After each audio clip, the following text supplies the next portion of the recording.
Hello guys, నమస్తే శనార్థులు. Welcome back to new video. ఈ రోజు మన దగ్గర ఉన్న కొన్ని లేటెస్ట్ అప్డేట్స్ గురించి మాట్లాడుదాం. కొడుకు అందంగా పుట్టాడని భార్యను వేధించిన ఒక సాఫ్ట్వేర్ ఉద్యోగి. కొడుకు అందంగా పుట్టాడని భార్య లక్ష్మీ ప్రసన్నను వేధించిన సాఫ్ట్వేర్ ఉద్యోగి తిరుపతి. దీనికి తోడు కట్నం డబ్బులు కూడా కావాలని లక్ష్మీ ప్రసన్నను వేధించిన అత్తామామలు. వేధింపులు తట్టుకోలేక అద్దంపై అమ్మా నాన్న నాకు బతకాలని లేదు, నా కొడుకు జాగ్రత్త, ప్లీజ్ వాళ్లకు మాత్రం నా బాబుని ఇవ్వకండి అని రాసి ఉరి వేసుకుని ఆత్మహత్య చేసుకున్న ప్రసన్న లక్ష్మి. జగిత్యాల జిల్లా కేంద్రంలోని పోచమ్మవాడలో తల్లిదండ్రుల దగ్గరకు వచ్చి ఆత్మహత్య చేసుకున్న లక్ష్మీ ప్రసన్న. నెక్స్ట్, దక్షిణ థాయిలాండ్ లో శుక్రవారం ఘోర విమాన ప్రమాదం చోటు చేసుకుంది. ఈ ప్రమాద సమయంలో 6 పోలీసు అధికారులు ఉన్నారు. విమానం నదిలో కుప్పకూలిపోవడంతో అందులో ఉన్న 6 పోలీసులు మృతి చెందారు. సమాచారం అందుకున్న అధికారులు సహాయక చర్యలు చేపట్టారు. విమానంలోని మృతదేహాలను బయటకు తీస్తున్నారు.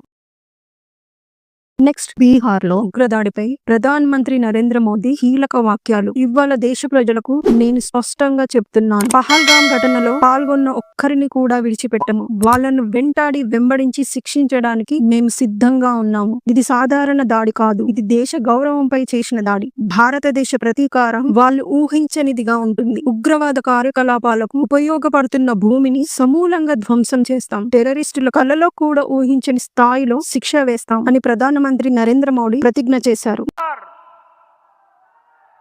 I say to the whole world,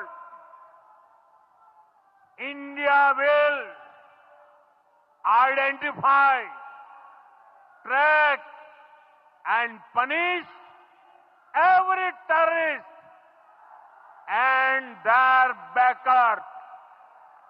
next update, కర్రెగుట్టలో ఉద్రిక్తత మొదలయ్యింది. మావోయిస్టుల కోసం భారీ ఆపరేషన్ జరుగుతుంది. తెలంగాణ నుంచి ఛత్తీస్గఢ్ సరిహద్దు ప్రాంతమైన కర్రెగుట్ట వద్ద తీవ్ర ఉద్రిక్తత నెలకొంది. వేలాది భద్రతా సిబ్బంది మావోయిస్టుల కోసం గుట్ట చుట్టూ గాలింపు చేపట్టారు. మావో అగ్రనాయకులు అక్కడ దాక్కున్నారని నిఘా సమాచారంతో 3 రోజులుగా ఆపరేషన్ కగార్ కొనసాగుతుంది. కొంతమంది జవాన్లు తీవ్ర వేడి కారణంగా అస్వస్థతకు గురై చికిత్స పొందుతున్నారు. ఏప్రిల్ 27లోగా తెలంగాణలో ఉన్న పాకిస్తానీయులు ఇక్కడి నుంచి వెళ్లిపోవాలి. తెలంగాణ రాష్ట్రంలో అక్రమంగా ఉన్న పాకిస్తానీయులు రాష్ట్రాన్ని ఖచ్చితంగా వదిలి వెళ్లాలని డీజీపీ జితేందర్ స్పష్టం చేశారు. ఏప్రిల్ 27వ నుంచి అన్ని రకాల వీసాలు రద్దు అవుతాయని, మెడికల్ వీసాలు మాత్రమే ఏప్రిల్ 29 వరకు చెల్లుబాటు అవుతాయని తెలిపారు. నియమావళిని ఎవరైనా ఉల్లంఘించిన వారిపై చట్టపరంగా చర్యలు తప్పవని హెచ్చరించారు. నెక్స్ట్ అప్డేట్, పాత బస్తీలో పాకిస్తాన్ ముర్దాబాద్ నినాదాలతో దద్దరిల్లిన చార్మినార్ ప్రాంతం. హైదరాబాద్ పాత బస్తీలోని చార్మినార్, మక్కా మస్జిద్ పరిసరాలు నిన్న ఉదయం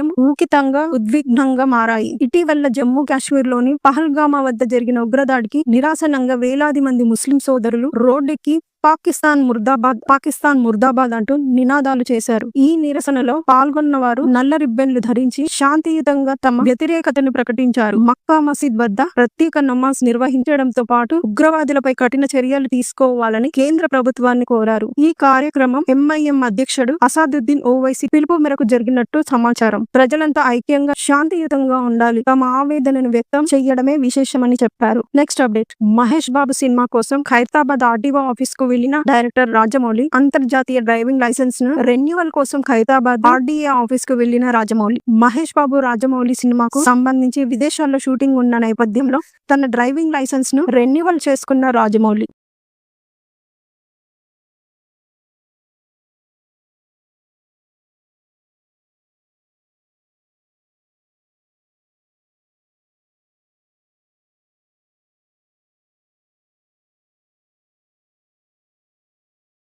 సరే ఫ్రెండ్స్, ఈ రోజు సంగతులు ఇంతే. రేపటి ఫ్రెష్ అప్డేట్స్ తో మళ్ళీ కలుద్దాం.